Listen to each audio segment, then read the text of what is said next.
Hi everybody, it's Stewart with your Real Estate 101 tips and tricks for September 2014. The ancient Greek philosopher Socrates once said, "The way to gain a good reputation is to endeavor to be what you desire to appear." I'll say that again. The way to gain a good reputation is to endeavor to be what you desire to appear. What does he mean by that? Well, effectively it means think of yourself as looking at yourself in the mirror all the time and putting yourself out to the world in a way that you wish to appear. It's a great way to reflect on how we should be dressing for work, how we want to engage other realtors, how we want to take care of our clients. Endeavor to be what you desire to appear. Peter Legge once summed it up for me when he said, dress in such a way that if the news crew were to show up at your office today, you'd be happy to see the results in the newspaper tomorrow. Are you one of the millions of realtors suffering from an overuse of LSD? Are you addicted to this dangerous substance? While many coaches and doctors recommend the use of LSD in moderation, it's the overuse of LSD and its long-term lingering effects even after your use of it that can have an impact on your business and your life. Yes, LSD. Lazy summer days. Let's talk about the effects of lazy summer days and their overuse on your business and the effects it has on realtors around the planet. September is upon us, and this is a great time to re-energize your business. So many people have had nice long summer vacations with their family. They've taken breaks from their business. The buyers have been quiet, although they've been more active, I think, than most realtors expected them to be through August. September is the time for you to develop a business plan for the rest of the year and the coming years. And here's a great suggestion on how you can develop a really simple business plan. Take a look at all the transactions you've done over the past year, just 2014, or reach all the way 12 months back. And then what I want you to do is take an Excel spreadsheet or just a piece of paper and write down the address, write down the location of the house in terms of the neighborhoods, write down the specifics about the buyer or the seller, who those people were, the kind of income bracket that they came from, the type of jobs that they had, where were they going, where were they coming from, how many kids did they have, what interests did they have in their lives. Write down everything you can about the type of property that you sold or bought people into and the types of clients that you are working for. Write those all down on a list. And then take some time to look for trends. Who are your clients? Who is your primary market at the moment? Look for the low-hanging fruit. What is the easiest part of your business to build on? That's the part where you're having success. So look for frames of reference as to why you're having success in certain areas. And then here's your plan. Spend 90% of your time prospecting for the same kinds of clients and the same kinds of properties. That doesn't mean that you can't spend 10 or 20% of your time focusing on building up that new kind of business, but look to where your existing market already is. Spend 90% of your time developing that business. Other things will start to come as a result of it. So that's a very simple business plan that you can say, I have a business plan. I focus my time and energy on the people who I am good at working with currently and develop other business only 10 or 20% of the time. If you focus on what you know and what you're good at, you're going to do exceptionally well. Become an expert in one area and you'll start to grow into others. As we get into October and November, the days get shorter and they're full of rain and gray skies. This time of year is a great time to get photographs of real estate. Why not walk your farm area and get photographs of all the houses in the neighborhood? Not only will this lead to conversations with homeowners as to why you might be taking pictures of their house, but you also have your powder dry and your ammo ready to go if you're ever called in to come in and do a listing presentation on one of those homes. How would you feel if your salesperson came into your house to give a listing presentation and they had a photograph on the cover of their CMA of the home in its full splendor in early September? I think I'd be feeling pretty good about that realtor and just how connected they were to my neighborhood. Another reason you might want to take advantage of the September sunshine and getting photographs is to contact people who have been sitting on the fence over the last 6 or 8 months and let them know that it's a good idea to get photographs of the house now so you're ready to go when they are eventually ready to sell later this year or early next year. The house isn't going to look any better in all likelihood once we get through these early days of September. So it's a great reason to go and reconnect with those clients who have been sitting on the fence and hopefully push them forward in getting their house on the market while the sun is shining and the house is looking great. Another way to leverage your camera or your video camera at this time of year is to get out there and get photographs at local events. There's 5 different holidays coming at us over the next 8 weeks. So why wouldn't you take the opportunity to get out there and take photographs of the people at those events? Find ways to get out there and get photographs of people in their homes, and then give out information on how to access those photographs. I suggest using something like Dropbox or a page on your website where you post photos of local events, and give people your business card with a link to that website so that people can go and have a look and try and find photos of themselves where they can download for free. It's a great way to give back to your community and people that may be interested in using you as a realtor at very little expense with great effect, because you've got them to your website where they can start to get a sense of who you are, and you've provided them with something of value. John Maxim from Wolfpack Home Inspection Services and I had lunch probably 4 or 5 months ago. It was very nice. John picked up the tab, wanted to tell me a little bit about his company, and I do remember that conversations that we had at that time.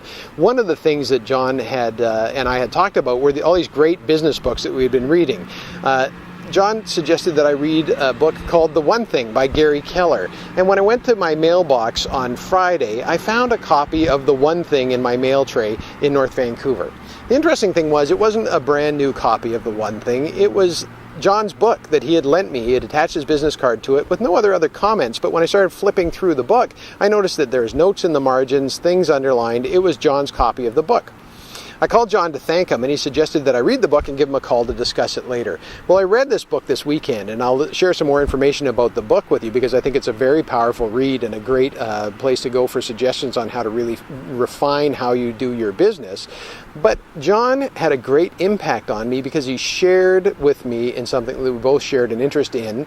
It cost him nothing. He already had a copy of the book, and it was a very moving experience for me to find that book in my mail tray months and months after we had had the conversation. If you have clients who you have shared interests in and you've got resources available to them, why not loan them the book? And heck, even if the book doesn't come back, I tell you what, there is a meaningful gesture in sharing a book with someone or some other resource that can change their life. And The One Thing by Gary Keller did have an impact on my life.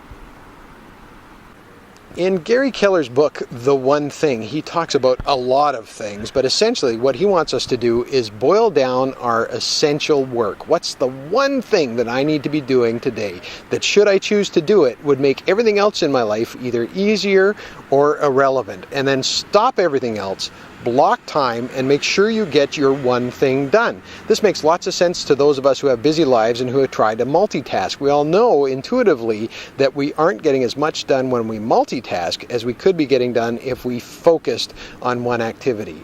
Malcolm Gladwell suggests that you need to spend 10,000 hours in order to become expert on something. So Gary suggests that 10,000 hours equates to essentially 3 hours a day, 7 days a week, for 10 years. That's what it takes to become expert. So if you want to do it in your business, you have to crank it up because you only got 5 working days to do it. So that's 4 hours a day, 5 days a week for 10 years to become an absolute expert in what you're doing. Here's a way to boil it down. First off, you need to have a vision of what you want your life to look like in the future. A big picture vision. So let's just talk about our working life. What do you want to look like? What kind of desk do you want to be at? What kind of homes do you want to be selling? What kind of people do you want to be working with? How many deals do you want to be doing? So that's your big vision picture. Then you have to ask yourself this focusing question. If I want to do that, what's the one thing that I have to do in the next 5 years that, should I choose to do it, it would make everything else easier or irrelevant?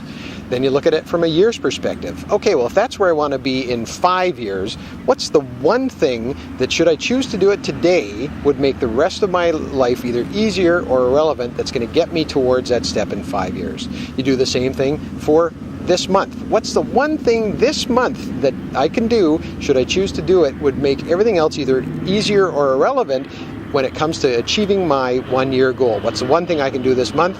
What's the one thing I can do this week to get to my 1 month goal? What's the one thing I can do today to get to my 1 week goal? And finally, what can I do right now that will help have an impact on my day, my week, my month, my year, my 5-year plan, and my big picture vision of my life? It's a really liberating process, but the key ingredient is really making a determination as to where you want to be down the road. That way you can start to direct your life by making decisions about the one thing that you can be doing today to help make the rest of your life either easier or irrelevant.